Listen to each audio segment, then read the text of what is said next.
کتونکو علب خان شیرپوی ما وختن په وختن ما تاسو سره پروګرامونه کړي دي او اکثره ما په حکومت باندې نیوکې کړي دي او په تحریک انصاف باندې ما نیوکې کړي دي او په تحریک انصاف سره زما په اختلافاتو کې یو اختلاف هغه هیڅ نشه چې کومه ده هغه په دغه حکومت کې ډېره زیاته شوله او زیاته وه او اوس خو خط ته ورسېدله نو دا هم د اختلافاتو یو وجه وه. د دې دپاره موږ په چارسده کې یو پشکلاوتې قومي جرګه خو هم جوړه کړې ده. ما دا خبرې بار بار کړي دي چې په دې حکومت کې د ډرګ اسپتالونه دا ډېر زیات شو چې یو سړی کاروبار روانوي نو هغه ویل که د ډرګ اسپتال کولو که بس نشیان خوس هم ډېر دي راځي 15,000 40,000 شپېته زره د یو مریض چې کوم دی نو ریټ لګېدلی دی او اکثر یې پکې بیا گیر کړي نو په کلونو کلونو پکې هغه نشی پروت وي نو هغه ورپسې بیا ښه سودایي شي. خو دا مې درته نو ویلې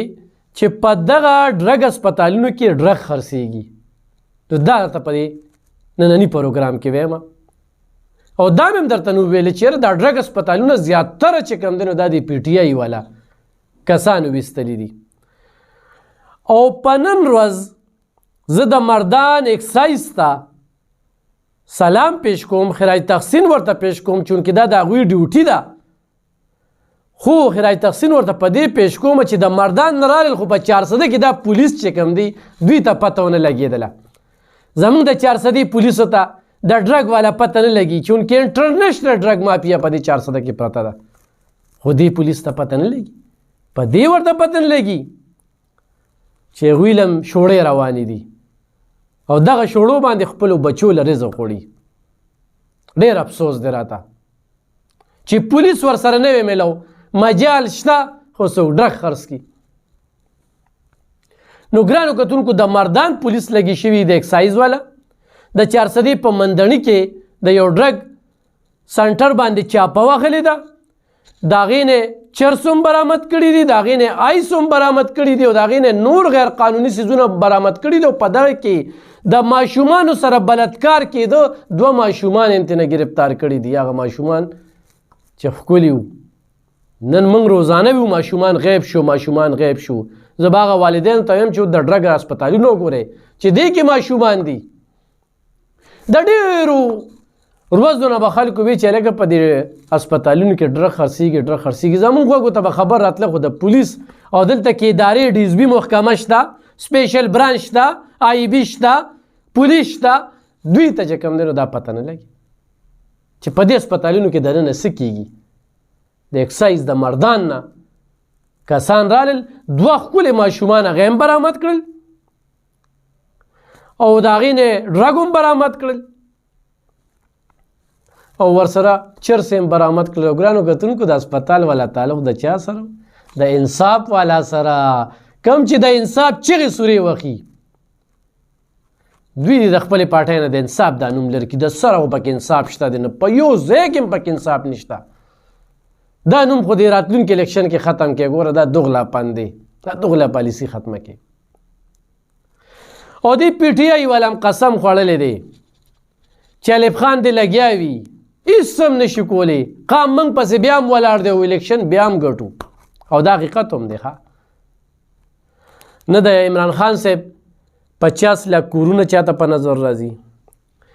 نه چاته 1 کروڑ نوکرۍ په نظر راځي نه د انټرنیشنل دروغ راځي مخې ته نه د 110 یوټرن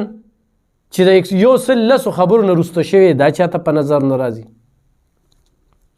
دی چاته په نظر نه راځي چې په چا باندې دانه راختلې ده په صحت کارت کې د هغې 15,000 روپۍ کټ کېږي او ډاکټرانو ته هسپتال ته وزیر صحت ته بتلی په 35 لاک او په 30 لاک باندې کوټه ورکړې شوې د پرایوټ هسپتالونو ته دا هم چاته په نظر نه راځي. لنګرخانې یې جوړ کړې د ټولو پښتنو نو د غریبو خلکو نه د اکبر باچا لټان جوړ کړل د هم چاته په نظر نه راځي. صوبه کې زر عربه قرضدار کړه په 97 مې کې عرب کې ورته حواله شوې وه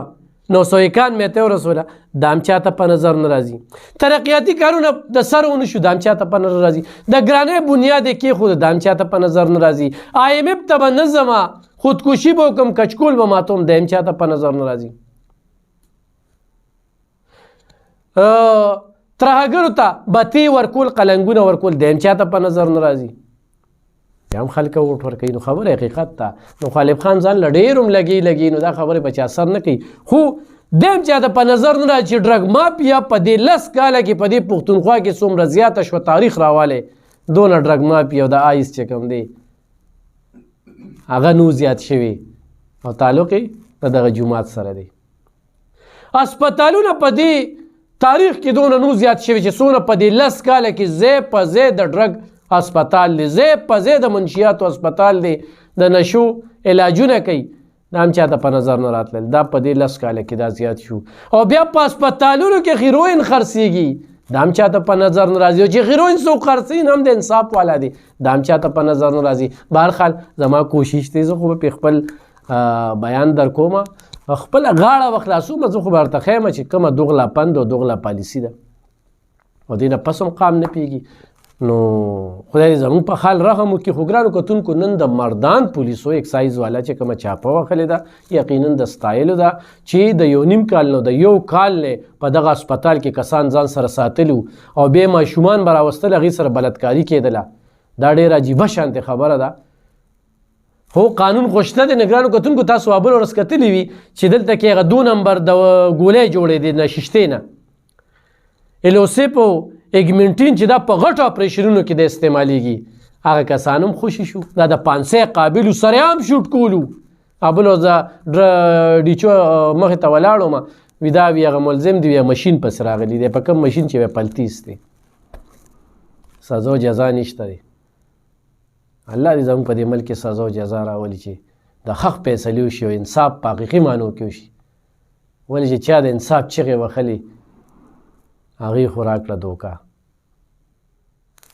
بیا هم دغه حال دی ډېره مننه خوشحاله